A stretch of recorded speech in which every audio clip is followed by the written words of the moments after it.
السلام علیکم ورحمۃ اللہ وبرکاتہ۔ میرے بھائیوں، آپ لوگ رمضان مبارک کے اندر ہیں۔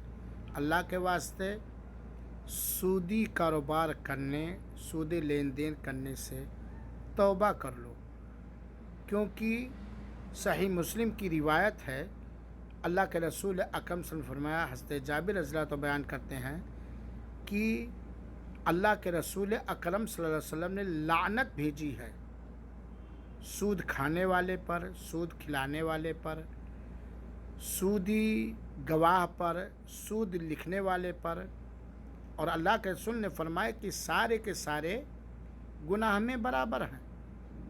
لین دین دینے والا، لینے والا، گواہ بننے والا، لکھنے والا، اور سود کا معمولی گناہ ماں کے ساتھ زنا کرنے کے برابر ہے، اور یہ تباہی کا ذریعہ ہے، بربادی کا سبب ہے۔ سود سے بچو، توبہ کرو میرے